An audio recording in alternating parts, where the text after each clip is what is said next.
पेशे से अस्पताल का कर्मचारी, मकसद बांग्लादेश से घुसपैठ में मदद। आईबी के इनपुट पर आवास विकास कॉलोनी के सेक्टर 14 में पकड़े गए बांग्लादेशी हालिम ने ठिकाना तो आगरा में बनाया था, लेकिन काम अपने लोगों के लिए कर रहा था। घुसपैठ से मिलने वाली रकम को पश्चिम बंगाल के एजेंट के माध्यम से अपने देश भेजता था। पुलिस को हालिम के खाते और ऑनलाइन लेन देन की जानकारी मिली है। नवंबर और दिसंबर 2022 में ही उसने 1.5 लाख रुपए भेजे थे। इससे पहले वो कभी 50,000 तो कभी 1 लाख रुपए तक हर महीने भेज चुका है।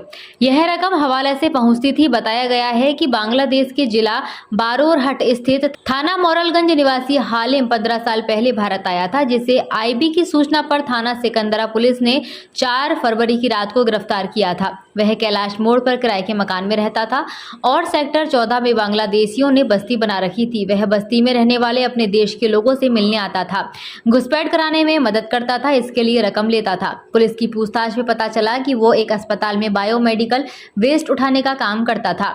इससे उसे हर महीने 18,000 रुपए मिलते थे। इससे हर साल की कमाई 2,16,000 रुपए थी।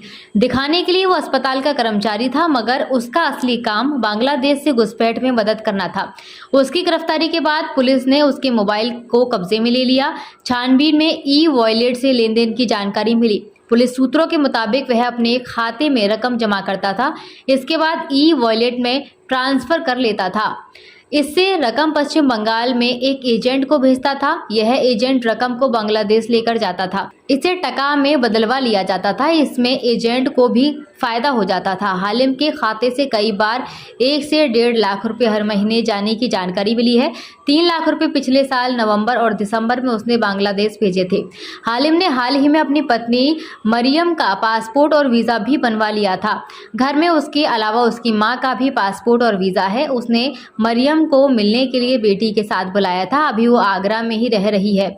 पुलिस ने उससे पूछताछ के बाद छोड़ दिया है। किराए पर कमरा लेने के लिए हालिम ने बैंक पासबुक से लेकर आधार कार्ड तक बनवाया था, मगर मोहल्ले के लोग उसे नहीं जानते थे कि वो बांग्लादेशी है। उसकी पत्नी से भी लोग आसानी से बात करते थे, मगर जब उन्हें पता चला कि वह दूसरे देश से अवैध तरीके से आया है तो लोगों ने भी दूरी बना ली। खुफिया इनपुट के बाद पुलिस ने हालिम के एजेंटों की चेन तोड़ने की तैयारी कर ली है।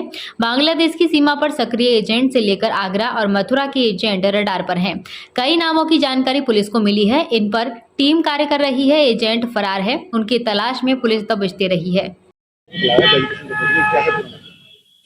देखिए, हमें सूचना प्राप्त हो रही है कि बहुत सारी झुग्गी झोपड़ियां और हैं जहां पे लोग बांग्लादेशी होने की संभावना हो सकती है। उसी क्रम में हमने लोगों को बुलाया और उनके आइडेंटिफिकेशन के लिए हमने उनके आधार कार्ड लिए और रजिस्टर मेंटेन हुए हैं, जिसमें उनका प्रॉपर एड्रेस है, जहाँ के वो रहने वाले हैं, अब और कौन इनका मुखिया है, इनके फ़ोन नंबर्स। बाकी इनके मुखिया की भी रिस्पॉन्सिबिलिटी फिक्स की गई है। कोई नया मेंबर आता है तो हमें इन्फॉर्म करेंगे और इनके मुखिया से बातचीत करके इनके ओरिजिनल डॉक्यूमेंट जहाँ के रहने वाले हैं वो मंगाए जा रहे हैं, ताकि आसानी से तफ्तीश हो सके और कोई बांग्लादेशी आउटर जो है यहाँ पे ना रहे। आसानी से डॉक्यूमेंट बन जाते हैं लोगों को, उसके लिए क्या किया जाएगा?